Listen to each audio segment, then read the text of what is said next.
चलो अच्छा आगे बढ़ते हैं। तो अगर यहाँ देखा जाए तो जो अगर पार्टिकल अपनी एनर्जी नेक्स्ट पार्टिकल को ट्रांसफर नहीं करेगा तो वेव्स जो स्प्रेड होगी वो नहीं हो पाएगी। तो हाइगन्स ने ये कहा कि जैसे अगर हम कहें कि ये वेव आगे स्प्रेड क्यों हो रही है, या ये जो वेव है, ये वेव कैसे आगे पहुंच पाई, तो उसका कारण है पुराने वाले पार्टिकल्स, जो पीछे वाले पार्टिकल से, वो एक तरीके से इसका सोर्स है। हर पार्टिकल एक सोर्स है, वो अपनी नेक्स्ट जनरेशन को एनर्जी ट्रांसफर करेगा। जैसे बच्चे हमारी अर्थ है, हम लोग यहाँ जी रहे हैं, तो हमारा भी नॉलेज ट्रांसफर जो है वो स्टार्टिंग में हमने जो इतना गेन किया है, तो हम ये नहीं कहते कि हमने अर्ली मैन से नॉलेज ली है। बेसिकली हम ये कहते हैं कि हमने अपने पहले जनरेशन से, अपने पेरेंट्स से नॉलेज ली है। क्योंकि बट ये है कि वो नॉलेज बहुत ऊपर से चलती हुई आ रही है, बट हमें जिससे मिली वो नॉलेज, हम उनका नाम लेते हैं। समझे बच्चों इस चीज के बारे में? तो यहाँ पर ये है कि ये नहीं कह रहा कि ओरिजिन से, बेसिकली ओरिजिन से वेव ट्रांसफर हो रही है, इसके बारे में नहीं बात करता। तो ये कहता है कि जो वेव फ्रंट है उसमें जो पार्टिकल है, जैसे ये पार्टिकल्स जो मैंने आपको दिखाए हैं, अगर ये एनर्जी आगे ट्रांसफर करते हैं तो वेव आगे स्प्रेड होगी, वरना ये वेव आगे स्प्रेड नहीं हो पाएगी। तो वेव के स्प्रेड होने का कारण यही है कि इस वेव फ्रंट के जो पार्टिकल है वो एनर्जी नेक्स्ट पार्टिकल को ट्रांसफर कर रहे हैं। तो हाइगन्स ने इस बेसिस पे ये डिफाइन किया, अगर उसने कोशिश की डिफाइन करने की, कि ये जो हमारा कोई वेव फ्रंट होता है उस पर हर एक जो पॉइंट है वो एक तरीके से सोर्स है, एक डिस्टर्बेंस क्रिएट करता है, सेकेंडरी डिस्टर्बेंस। कोई बच्चा बताएगा इस लाइन का क्या मतलब है, इसका क्या मतलब है, कोई बच्चा बताएगा? Each point of wave front is a source of secondary disturbance. Her point, wave front का हर पॉइंट एक तरीके से सोर्स है डिस्टर्बेंस का, या फिर एक तरीके से सोर्स है वेव का। कोई बच्चा बताएगा इसके बारे में? हेलो हेलो, अरे शिवांश बोलो बच्चे, शांत क्यों इतने? Yes sir. बताओ बच्चे, क्या क्या कहा मैंने, कुछ समझे? क्या बताओगे इसके बारे में, बताओ। ईच सर पॉइंट इसका ऑफ तो लग wave front is a source, इसका क्या मतलब है? तो पहला वो जो होगा पार्टिकल सर, उसके चक्कर में दूसरे को डिस्टरबेंस के चक्कर में वो होगा। देखो अच्छे, चक्कर क्या है कि जैसे अगर हम कहें एनर्जी जो स्प्रेड हो रही है, या फिर जो वेव स्प्रेड हो रही है, जैसे पानी में हमने स्टोन को ड्रॉप किया, ऐसे वेव स्प्रेड हो रही है। तो अगर पार्टिकल्स एनर्जी लें और वो खुद ही कंज्यूम कर लें, वेव्स का काम मेनली क्या होता है, जब हमने छोटी क्लास में भी पढ़ा होगा वेव के बारे में, तो हम वेव पढ़ते हैं कि 11th क्लास में भी, वेव का काम ये होता है एनर्जी को एक जगह से दूसरी जगह लेके जाना। तो जहां आपने स्टोन गिराया वहां एनर्जी मिली, और वो एनर्जी आगे फैलती है, जैसे सुनामी भी आती है तो वेव क्रिएट होती है एक, और एनर्जी बेसिकली जहां से वेव क्रिएट हुई है वहां से किनारे तक पहुंचती है। बट अगर मान लो कि जो पार्टिकल्स हैं वो ही आगे एनर्जी को ट्रांसफर ना करे, तो उससे वेव आगे नहीं बढ़ पाएगी। तो यहाँ पर यही है, जो किसी टाइम पर वेव के जो पार्टिकल्स हैं वो एक तरीके से सोर्स है। आप जहां से वेव ओरिजिनेट हुई है वो सिर्फ सोर्स नहीं है, इवन हर पार्टिकल सोर्स है। इवन देखो, आप लोग भी फ्यूचर में सोर्स ऑफ नॉलेज हो गए बच्चे। हम लोग कंट्री में रह रहे हैं, जिस कंट्री में रहे हैं, जिस वर्ल्ड में रह रहे हैं, हर बंदा सोर्स ऑफ नॉलेज है यहाँ पर। आपके पास भी सोर्स ऑफ नॉलेज है, मैं आपको नॉलेज दे रहा हूँ, कल को आप किसी को नॉलेज दोगे, फिर वो किसी और को नॉलेज देगा। तो हर बंदा एक तरीके से सोर्स है, मैं आप लोगों का सोर्स हूँ, मुझे कहीं और से नॉलेज मिली होगी, मेरे लिए कोई और सोर्स होगा। तो इस तरीके से वेव्स की भी कहानी होती है कि हर पॉइंट जो है वेव फ्रंट का, वो एक तरीके से सोर्स होता है। जैसे हमारे अर्थ में भी हर इंसान एक तरीके से सोर्स है, उसको कहीं से एनर्जी मिली है, वो किसी को एनर्जी दे रहा है। तो ये कहानी होती है वेव फ्रंट की, और हाइगन्स ने यही बताया था बच्चों। बाकी इसकी थोड़ी लैंग्वेज अजीब सी है, तो आगे आपको थोड़ा सा दिक्कत होगी। According to the Huygens principle, each point of wavefront is a source of secondary disturbance, and the wavelets emanating from the wavefront are usually referred as secondary wavelets. And if we draw common tangent to all this pair, we obtain a new wave position of wavefront. तो ऐसा कुछ दे रखा है, definition ऐसी है थोड़ी अजीब सी, बस इसका मतलब यही है जो मैंने आपको समझाया। तो जितना मैंने बताया बच्चों, इसमें ज़्यादा आपको फोकस करने की जरूरत नहीं, सिर्फ डेफिनेशन वगैरह याद कर लेना आप लोग।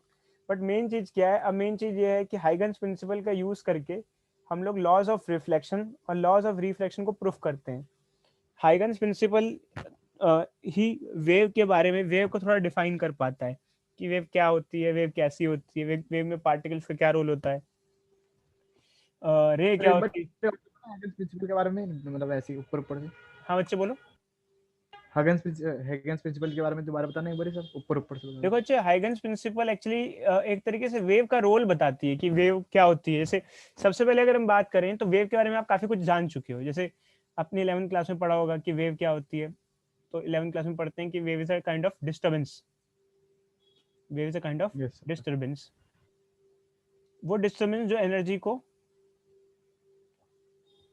One place to another place लेके जाती है, ये हम लोग पहले ही पढ़ चुके हैं। फिर हाइगन्स प्रिंसिपल क्या कहता है, हाइगन्स प्रिंसिपल ये बताता है बेसिकली कि ये एनर्जी ट्रांसफर होती कैसे है। वो यही बताता है कि हर पार्टिकल का इंपॉर्टेंट रोल होता है इसमें। अगर इसमें से एक कड़ी भी टूट जाए, मतलब जहां पे आपने एनर्जी दी, आपने किसी को दिया और कोई किसी और को आगे ट्रांसफर ना करे, तो वहां पे सब कुछ रुक जाएगा। और वहां सब कुछ रुक जाएगा। जैसे मान लो वर्ल्ड है, यहाँ हम लोगों ने इतनी साइंस की नॉलेज गेन की है, बट मान लो जिसने जितने गेन कर ली, अब वो आगे वाली जनरेशन को ट्रांसफर कर ही ना पाए वो नॉलेज, तो आगे फ्यूचर ऐसा होगा कि जो हमारी अर्ली, मतलब फ्यूचर जनरेशन होंगी, वो उल्टा डेवलप्ड की जगह बहुत अंडर डेवलप्ड हो जाएंगी। क्योंकि ये वाली जो जनरेशन है हमारी, वो एनर्जी, वो नॉलेज ट्रांसफर नहीं कर पाई। मान लो कि ऐसा कुछ सुनामी उनामी आती है, कुछ ऐसा इवेंट होता है जिससे जो बहुत ज़्यादा नॉलेजेबल लोग थे वो नहीं होते हैं इस अर्थ पे। अब सिर्फ वो लोग रह गए जिनके पास नॉलेज कम है, तो कैसा सोसाइटी हो जाएगी, बिल्कुल ऐसा हो जाएगा, आदिम मानव जैसी सोसाइटी हो जाएगी, कम एजुकेशन हो जाएगी। तो अच्छा यही है कि मान मान लो कि जैसे एक हमारी वेव है, उसके ऊपर के जो पार्टिकल्स हैं, वो नेक्स्ट पार्टिकल्स को अपनी एनर्जी ट्रांसफर करते, तो वेव आगे स्प्रेड होती। बट वो अपनी एनर्जी ट्रांसफर कर ही नहीं पाए, तो वेव आगे स्प्रेड नहीं हो पाएगी। बस इसके बारे में इंट्रोडक्शन मतलब बताता है ये हाइगन प्रिंसिपल। खैर बच्चे, ये सब तो थोड़ा बहुत आपने जान ही लिया कि कैसे वेव स्प्रेड होती है। अब हम आते हैं आगे कि हाइगन्स प्रिंसिपल के बेसिस पे हम laws of reflection and refraction proof करते हैं। तो सबसे पहले हम प्रूफ करते हैं लॉज ऑफ रिफ्रैक्शन। तो सबसे पहले रिफ्रैक्शन क्या होता है, ये हमने आप पढ़ा था बच्चे 10th क्लास में, आपको बताते हैं क्या होता है। कोई बच्चा बताएगा, रिफ्रैक्शन याद है किसी को? Yes sir. बताओ क्या होता है बच्चे। सर जब रे ऑफ लाइट एक डेंसर मीडियम या मतलब दो मीडियम में, मतलब एक मीडियम से दूसरे मीडियम में जाती है, वो रिफ्रैक्ट होती है। जब लाइट एक मीडियम से दूसरे मीडियम में जाती है तो उसको, उसकी जो बेंडिंग होती है, उसको रिफ्रैक्शन ऑफ लाइट कहते हैं। अगर लाइट मीडियम 1 से मीडियम 2 में जाए तो उसको रिफ्रैक्शन कहते हैं। और शायद आपने लॉज ऑफ रिफ्रैक्शन में पढ़ा होगा ये कि जैसे ये एंगल ऑफ इंसिडेंस है, ये एंगल ऑफ रिफ्रैक्शन है। सारे एंगल नॉर्मल के साथ बनते हैं। ये जो रे आ रही है इसे कहते हैं, कौन सी रे कहते हैं, इसे इंसिडेंट रे कहते हैं। और जो रे जा रही है उसे क्या कहते हैं, बोलो बच्चे? उसे कहते हैं रिफ्रैक्टेड रे। ये रिफ्रैक्टेड रे है। और देखो बच्चे, जो फर्स्ट मीडियम है उसका कुछ रिफ्रैक्टिव इंडेक्स होता है, इसका रिफ्रैक्टिव इंडेक्स होता है n1, और दूसरे मीडियम का रिफ्रैक्टिव इंडेक्स होता है n2।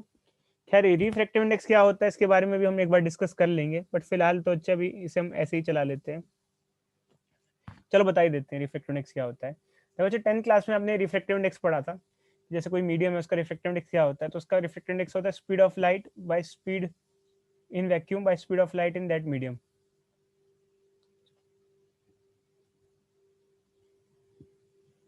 कोई बच्चा बताएगा क्या नॉलेज देता है, किसी भी एक मीडियम का रिफ्रैक्टिव इंडेक्स हमें क्या क्या बताता है, क्या नॉलेज देता है? सर वो लाइट कितनी बेंड होगी शायद, मतलब जो वेव है कितनी देखो रिफ्लेक्ट अच्छे, होगी। किसी भी मीडियम का रिफ्रैक्टिव इंडेक्स हमें ये नॉलेज देता है कि उस मीडियम में लाइट की जो स्पीड है वो कितनी हो पाएगी। अगर कोई मीडियम जिसका रिफ्रैक्टिव इंडेक्स ज़्यादा है, तो वो मीडियम ऑप्टिकली डेंसर है। हाई रिफ्रैक्टिव इंडेक्स वाला मीडियम ऑप्टिकली डेंसर होगा।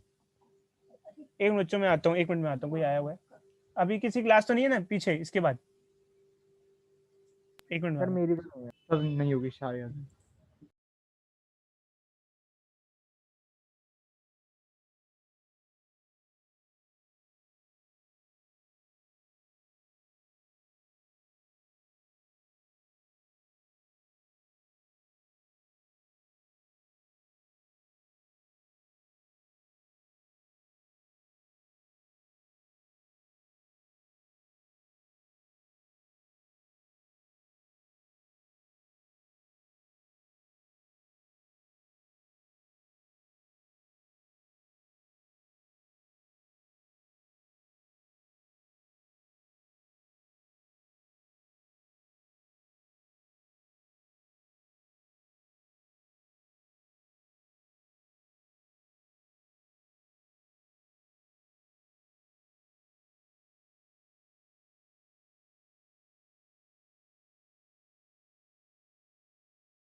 हाँ बच्चों, आगे मैं।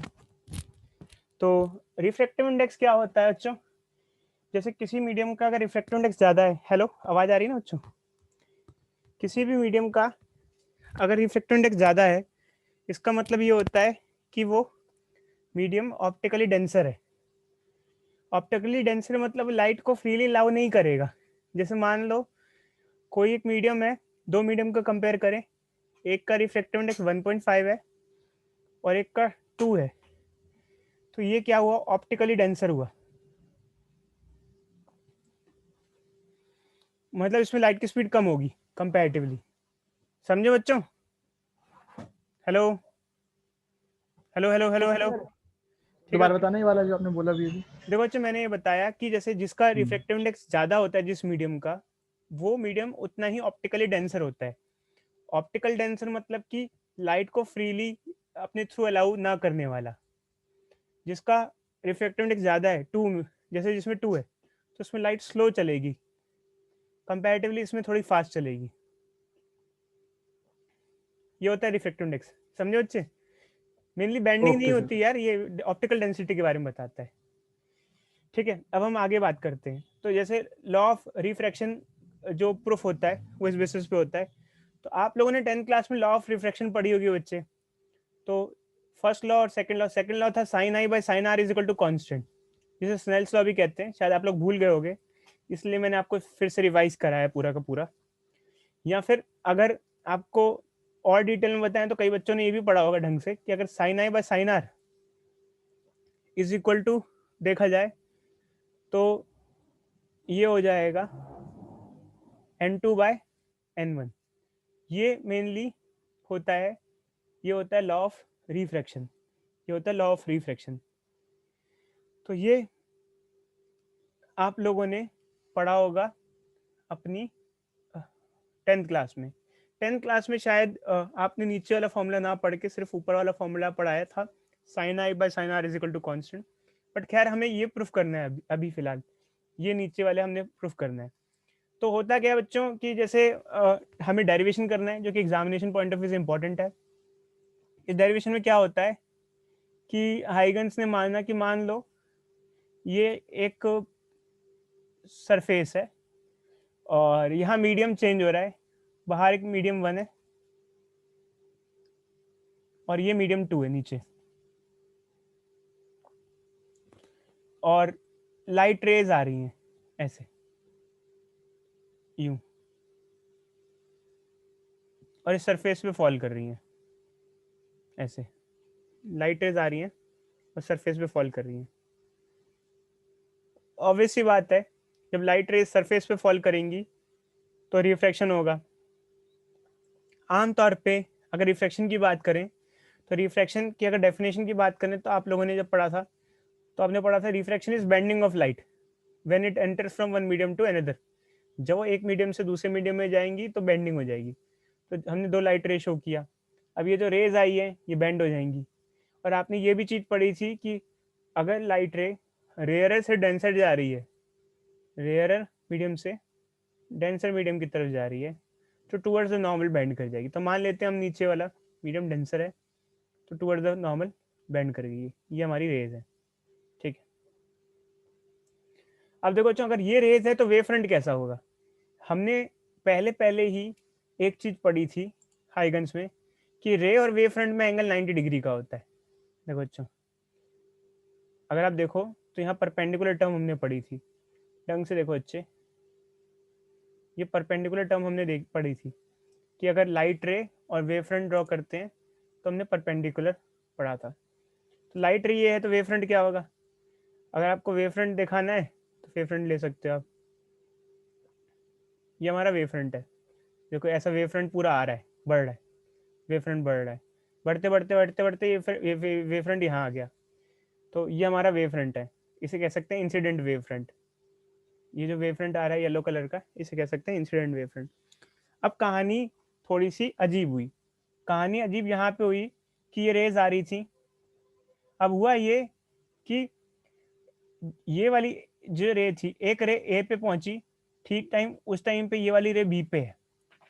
बट अब जो बी वाली है उसको जो आगे का डिस्टेंस ट्रेवल करना है वो मीडियम 1 में ही करना है। बट ए वाली जब चल रही है रे, वो मीडियम 2 में एंटर कर जा रही है। ये ए और बी पीछे से वैसे ही आ रही है। ये ए रे थी, ये चल रही थी ऐसे ही, ये चल रही थी ऐसे, चलते चलते चलते एक साथ ए वाली यहाँ पहुंच गई, बी वाली यहाँ पहुंच गई। पहले तो दोनों की सिचुएशन सेम थी क्योंकि दोनों एक ही मीडियम में थी। बट चलते चलते चलते चलते चलते चलते अब कहानी बदल गई। अब ए वाली कहेगी भाई हमें तो मीडियम चेंज करना पड़ेगा, क्योंकि अब हम इंटरफेस पे आ चुके हैं। इंटरफेस मतलब कि दो वो पॉइंट जहाँ पे दो मीडियम अलग अलग हैं। जबकि जो जो बी वाली रे है वो अभी थोड़ा और मीडियम 1 में चलेगी, उसके बाद जाके वो मीडियम 2 में एंटर करेगी। तो हुआ ये कि बी वाली आगे बढ़ेगी और ए वाली भी आगे बढ़ेगी। तो अब हुआ ये कि अब ये वेव फ्रंट ऐसा हो गया, मतलब जब आप परपेंडिकुलर ड्रॉ करोगे तो अब ये वेव फ्रंट ऐसा आएगा। कोई बच्चा बताएगा ये वेव फ्रंट तिरछा क्यों हो गया। किसी के पास कोई लॉजिक कि ये वेव फ्रंट तिरछा क्यों हो गया। तिरछा हो जाएगा वेव फ्रंट ऐसा। सर मीडियम चेंज हुआ है तो डेंस के कारण। थोड़ा बच्ची और डिटेल में बता सकती हो, कुछ और डिटेल बता सकती हो कि वेव फ्रंट तिरछा क्यों हुआ। जैसे मान लो हम नाम दे देते हैं, ये जो ए है यहाँ पे अब ए डैश हो गया और ये जो बी है ये बी डैश हो गया मान लो। तो ये थोड़ा एक्सप्लेनेशन दे सकते हो इसके बारे में आप कि क्या है क्या नहीं है। सर शायद उसका जो वो आगे वाला वो है डेंसर होगा ना सर, उसका एन जो होगा, तो शायद इसलिए उसकी स्पीड ऑफ लाइट कम हो जाएगी। देखो अच्छे, जैसे अगर हम speed बात कम करें ए बी एक साथ आ रहे थे तो पहले तो सेम मीडियम में थे तो सेम दूरी ट्रेवल कर रहे थे वो। बट क्या हुआ, अब ए वाला जो था वो दूसरे मीडियम में एंटर कर गया और बी वाला उसी मीडियम में रहा। तो बी वाला ज़्यादा डिस्टेंस चल पाया और ए वाला कम डिस्टेंस चल पाया। तो आप एक चीज़ देखो अच्छे यहाँ पर जो दिखाने की है, ये देखो बी से बी डैश की दूरी ज़्यादा है जबकि ए से ए डैश की दूरी क्या है, कम है। जबकि ये सेम टाइम में ट्रेवल की गई है, मतलब जो लाइट रे बी पे थी वो ज़्यादा ट्रेवल कर पाई, जो लाइट रे ए पे थी वो कम ट्रेवल कर पाई उसी टाइम में। क्योंकि जो ए पे थी उसके साथ दिक्कत ये थी कि वो दूसरे मीडियम में एंटर कर गई थी, डेंसर मीडियम में एंटर कर गई थी, तो कम डिस्टेंस ट्रेवल कर पाई। अब कम डिस्टेंस ट्रेवल कर पाई और अगर आपने इसका वेव फ्रंट ड्रॉ किया तो वेव फ्रंट तिरछा हो गई क्योंकि रेस भी बेंड हो गई। अगर रेस भी बेंड हो गई, क्योंकि आफ्टर रिफ्लेक्शन रेस बेंड हो जाती है, तो वेव फ्रंट भी बेंड हो जाता है, वेव फ्रंट भी बेंड हो गया। तो इस तरीके की कोई फिगर हमें देखने को मिली। तो इसमें कोई डाउट तो नहीं बच्चे, अभी ये समझने में, फिगर समझने में किसी कोई डाउट तो नहीं अब कि क्या कहानी घटी यहाँ पर। बोलो भाई बोलो, किसी क्लास तो नहीं है अभी आप लोगों में से। नो सर मेरी तो नहीं है। ठीक है, कि क्या ये फिगर समझने में किसी को डाउट कोई दिक्कत है अभी जो नहीं। तो ये फिगर बच्चे है जो बता रही है कि रेज आ रही थी और मतलब रेज और वेवफ्रंट आ रहा था और वो बेंड कर गया। और ए और बी पॉइंट एक ही वेवफ्रंट का पार्ट है, मतलब एक ही कलीग, एक फ्रेंड्स हैं, वो एक साथ साथ आ रहे थे। बट अब आगे की कहानी हम दिखाते हैं बच्चों। तो यहाँ से हम थोड़ी सी कैलकुलेशन और मैथमेटिकल चालू करते हैं। देखो अच्छा, यहाँ पर ये जो एंगल है नॉर्मल के साथ, इसे एंगल ऑफ इंसिडेंस कहेंगे। क्यों? क्योंकि इंसिडेंट रे और नॉर्मल में जो एंगल बनता है उसे कहते हैं एंगल ऑफ इंसिडेंस। ठीक ये वाला एंगल भी आई हो जाएगा। कोई बच्चा बताएगा कि मैंने ऊपर वाला एंगल आई लिखा, ये तो आप समझ गए होंगे, बट अंदर वाला एंगल आई लिखा क्यों, किस कारण की वजह से आई लिखा? ऐसा कैसे? ऊपर वाला आई है तो अंदर वाला आई कैसे हो गया?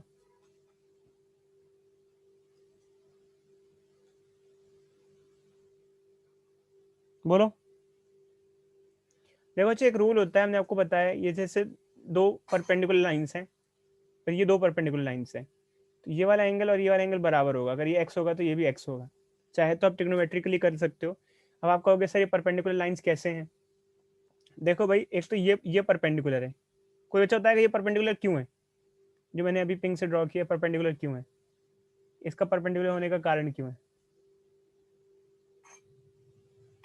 Hello hello hello hello hello. Yes sir, आ रही।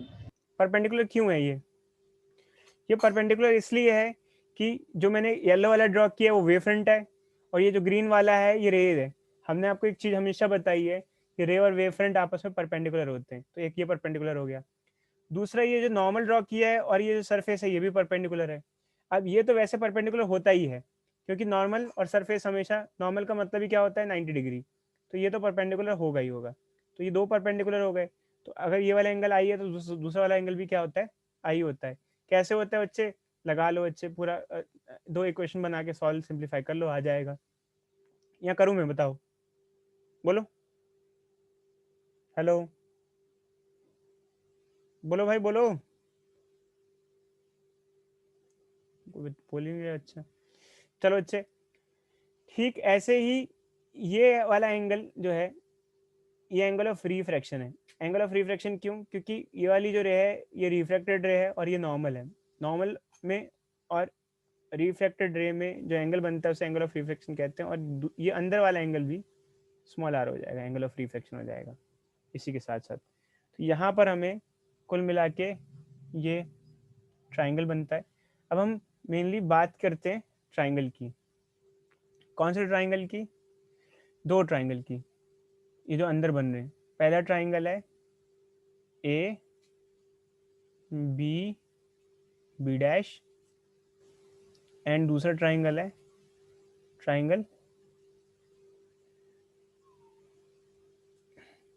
नहीं ऐसे इसको ऐसा नहीं लिखा जाता है, एंगल एंगल वाले में लिखा जाता है इसको। इससे अच्छा क्या लिखेंगे अच्छे? पहले वाले ट्राइंगल को, पहले वाले ट्राइंगल को लिखेंगे triangle B dash A B, and दूसरे वाले ट्राइंगल को लिखेंगे triangle A B dash A. ये दो ट्राइंगल जो बन रहे हैं हमारे, ये वाला ट्राइंगल और ये वाला ट्राइंगल, दो ट्राइंगल की बात कर रहे हैं। तो हम चाहें तो इसको सेपरेटली दिखा सकते हैं आपको, चाहें तो आप इसी में कर सकते हो। तो इन दोनों ट्राइंगल में एक खास बात है, ये एंगल 90 डिग्री है। उसका कारण क्या है? ये एंगल 90 इसलिए क्योंकि हमने आपको एक चीज़ बता रखी है कि रे और वेव फ्रंट में एंगल 90 डिग्री होता है, तो उस बेसिस पे ये जो एंगल बने हैं ये 90 डिग्री है। तो ये ट्राइंगल कुछ इस तरीके से है कि ए है, ये बी है, ये बी डैश है, ये ए डैश है। ये एंगल इंसिडेंस एंगल है, ये एंगल ऑफ रिफ्रैक्शन है। अब अगर हम देखें बच्चों यहाँ पर, तो हम जब अगर साइन आई लें तो साइन थीटा होता है परपेंडिकुलर बाय हाइपोटेन्यूज। तो परपेंडिकुलर क्या होगा? कोई बच्चा होता है यहाँ पे परपेंडिकुलर क्या होगा? कोई बोलेगा सर ही ये नहीं। भी होगा। परपेंडिकुलर बच्चे एंगल के अपोजिट वाला जो होता है वो परपेंडिकुलर होता है। तो एंगल के अपोजिट वाला ओके जो सर, है अच्छा बी, मैंने बोला 90। बी बी डैश जो होगा वो परपेंडिकुलर होगा। हाइपोटेन्यूज क्या होगा? एंगल के अपोजिट वाली जो साइड होती है, 90 डिग्री के अपोजिट वाली जो साइड होती है वो हाइपोटेन्यूज होती है। ये मतलब कि ए बी डैश। ऐसे ही अगर हम साइन आर लें परपेंडिकुलर बाय हाइपोटेन्यूज, तो एंगल के अपोजिट वाली जो साइड होती है वो परपेंडिकुलर होती है, मतलब क्योंकि होगी ए ए डैश होगी, ए और हाइपोटेन्यूज वही होगा 90 डिग्री के बी अपोजिट, बी मतलब कि B B dash, A B dash, A B dash. Sir A B dash. अगर इसको डिवाइड कर दें तो sine I by sine R आ जाएगा, और ए बी डैश और ए बी डैश क्या हो जाएगा, कट जाएगा, ये आ जाएगा B B dash by A dash. तो इस तरीके से हमारा एक्सप्रेशन आ जाएगा sine I by sine R का। Here sine I by sine R, sin I by sin R is given as b b dash by a dash। अब ये b b dash और a dash क्या है भाई, actual में b b dash क्या है, जो b वाली रे थी वो b dash तक पहुंची और उसने जो डिस्टेंस ट्रेवल किया वो है b b dash, और a dash क्या है, a वाली जो रे थी वो a dash तक पहुंची, उसने जो डिस्टेंस ट्रेवल किया वो a dash है। खास तौर की बात यह है कि जितना डिस्टेंस ए ने ए डैश तक ट्रेवल किया और बी वाले ने बी डैश तक ट्रेवल किया, सेम टाइम में किया है। जब ए वाला ए डैश पे पहुंचा, ठीक उसी टाइम में बी वाला बी डैश पे पहुंचा। अगर हम बात करें डिस्टेंस की, तो डिस्टेंस क्या होता है, उसमें स्पीड इनटू टाइम होता है। तो अगर हमें बी बी डैश निकालना है, डिस्टेंस निकालना है, तो उसके लिए हम स्पीड इनटू टाइम लगा सकते हैं, फॉर्मूला v इंटू टी। और अगर हमें ए डैश निकालना है, क्योंकि ये भी डिस्टेंस ही है, डिस्टेंस क्या होता है, स्पीड इनटू टाइम। बट यहाँ पर अगर हमने स्पीड वहां पे v1 लिया तो यहाँ v2 लेंगे और टाइम t लेंगे। कोई बच्चा बताएगा ऐसा क्यों किया कि टाइम दोनों केस में सेम लिया और स्पीड दोनों केस में अलग अलग ली, स्पीड अलग क्यों ली, टाइम सेम क्यों लिया? बोलो भाई बोलो बोलो।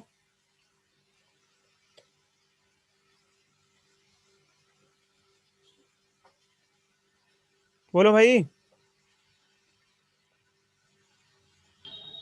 Yes sir. क्या क्या हुआ, क्यों बताओ? ये v1 क्यों, ये v2 क्यों, और टाइम सेम क्यों?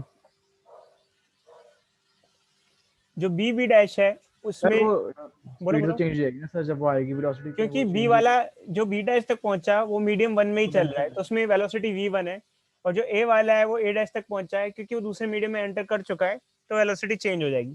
टाइम सेम क्यों है वो तो हमने खुद बोला है कि जब b वाला b डैश पे पहुंचा है तो ठीक उस टाइम पे a वाला a डैश पे पहुंचा है, तो ये आ गया। अगर हम ये वैल्यू जो है ये पुट करें v1t और v2t यहाँ पर,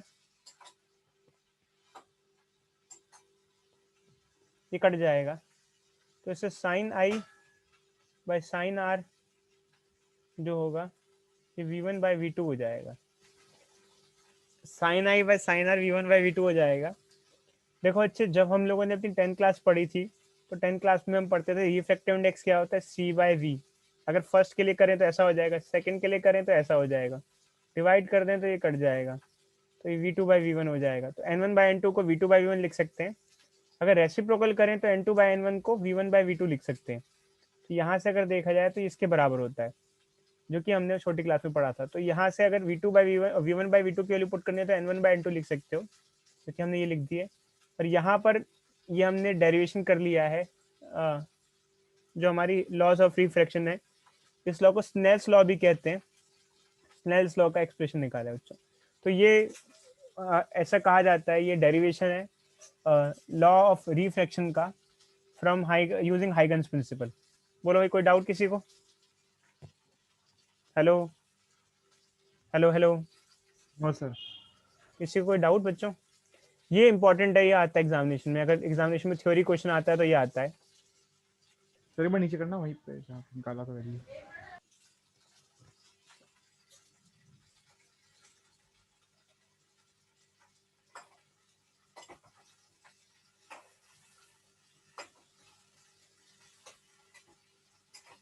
करें भाई आगे?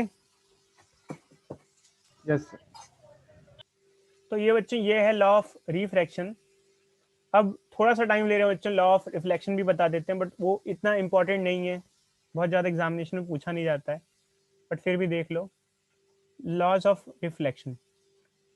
तो रिफ्लेक्शन जो लॉ है वो तो बेसिकली आपने पढ़ा होगा कि क्या होता है, जो छोटी सी क्लास से भी, कि रे आती है और ये जाती है, जो आ रही है रे उसे इंसिडेंट रे कहते हैं, जो जा रही है रे उसको रिफ्लेक्टेड रे कहते हैं। ये लाइन नॉर्मल होती है, ये एंगल ऑफ इंसिडेंस होता है, ये एंगल ऑफ रिफ्लेक्शन होता है। तो लॉज ऑफ रिफ्लेक्शन में हमें angle i is equal to angle r proof करना होता है। तो यहाँ पे हम कैसे करने वाले हैं, तो यहाँ पर बच्चों हम लोग ये बनाने वाले हैं ठीक वैसे ही जैसे हमने पहले बनाया था। एक फिगर बनाने वाले हैं। ये देखो बच्चे हुआ क्या कि ये हमारा रिफ्लेक्टिंग सरफेस है और रेज आ रही हैं इस पे ऐसे, न्यू रेज आ रही हैं, न्यू पड़ेंगी, और ये वाली जैसे रे आई और टकरा के यूं ये इधर चली जाएगी और ये भी अपनी जगह चली गई, मतलब आएंगी रेज और चली जाएंगी रिफ्लेक्ट बैक होके। तो ये दो रेज हैं, इंसिडेंट रेज इंसिडेंट हुई और रिफ्लेक्ट हो गई। कोई डाउट किसी बच्चे को बोलो इसके रिगार्डिंग? बोलो भाई बोलो बोलो। Sir no.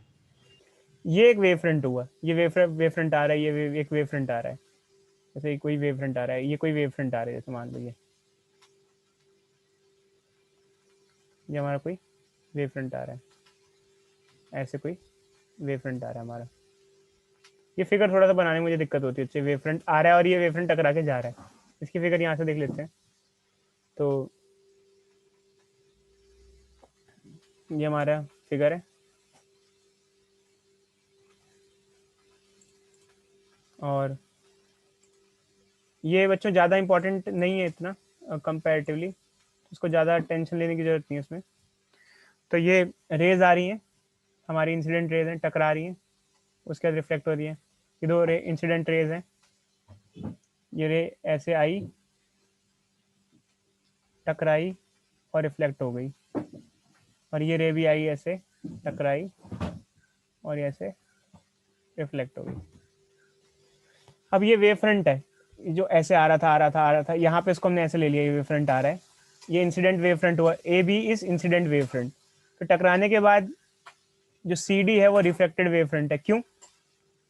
क्योंकि क्या हुआ, जो बी वाला पॉइंट था, क्योंकि ए और बी पॉइंट एक साथ के एक ही दोस्त है, जो बी वाला पॉइंट था वो जब तक सी पे पहुंचा, क्योंकि वो सीधा सीधा सीधा सीधा जा रहा है, वो सी पे पहुंचेगा, ठीक उतने ही टाइम में उसका जो दोस्त था, एक्चुअली क्या था, दोस्त था वो पहले टकरा गया था, वो ए था, ए पे था, ये ए और बी एक साथ के हैं, तो बी वाला पहुंचा सी पे और ए वाला टकरा के पहुंच गया डी पे। तो बाद में भी अगर आप उनको एक साथ ज्वाइन करो तो बी वाला सी पे पहुंचा और ए वाला डी पे, तो सी और डी को ज्वाइन करो तो ये जो सी और डी हुआ ये रिफ्लेक्टेड वेव फ्रंट हुआ। तो इस तरीके से हमने ये ड्रॉ कर दी पूरी फिगर।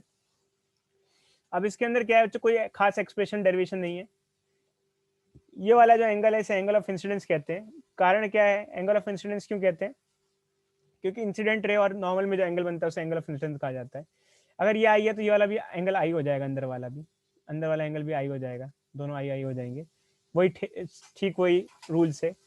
और ये वाला एंगल ऑफ रिफ्लेक्शन है, क्योंकि नॉर्मल में और रिफ्लेक्टेड रे में जो एंगल बनता है, क्योंकि ये रिफ्लेक्टेड रे है और इसमें नॉर्मल में एंगल ऑफ रिफ्लेक्शन होता है, अगर ये आर है तो अंदर वाला एंगल भी आर हो जाएगा।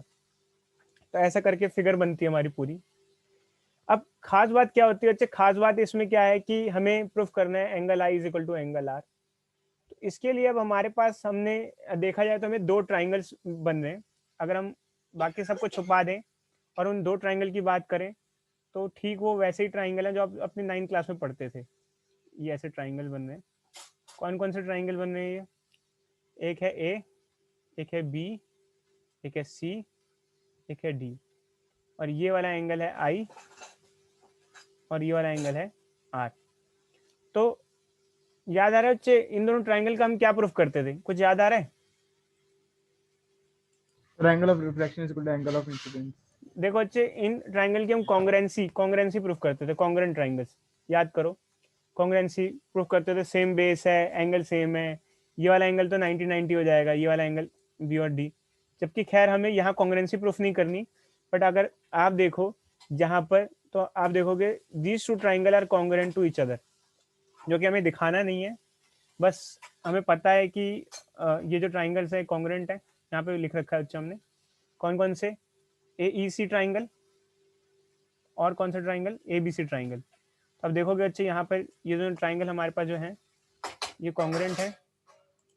कॉन्ग्रेंसी अगर ट्राइंगल्स की होती है तो आपको एक चीज सीधी सीधी पता है कि एंगल को हमें बराबर प्रूफ नहीं करना होता है, और हम कहते हैं बाई CP/CT ये जो एंगल होंगे ये भी बराबर होंगे। ना तो हमें इस डेरिवेशन में कॉन्ग्रुएंसी प्रूफ करनी है, और ना ही इस डेरिवेशन में हमको CP/CT लेके बताना है। ऑल दो फिर भी अगर आप कॉन्ग्रुएंसी प्रूफ करना चाहते हो तो बच्चे याद है आपको कॉन्ग्रुएंसी 2-3 चीजें लेनी पड़ती है। क्या क्या चीज लेके आप कॉन्ग्रुएंसी प्रूफ कर सकते हैं? यहाँ पर कैसे प्रूफ करोगे? Triangle ABC is congruent to triangle ADC। बताओ बच्चे, बोलो कोई तरीका?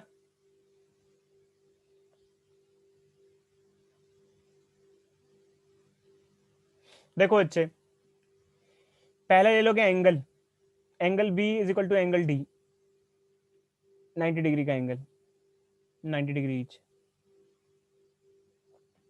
दूसरा आप ले लोगे कि B और C और A और D बराबर है। क्यों? क्योंकि जब लाइट B से C पहुंची तब लाइट A से D पहुंची। तीसरा बचा हुआ बेस सेम है, AC कॉमन है, तो इससे कॉन्ग्रुएंसी प्रूफ हो जाएगी और angle I is equal to angle R proof हो जाएगा। तो ये बच्चों हमारा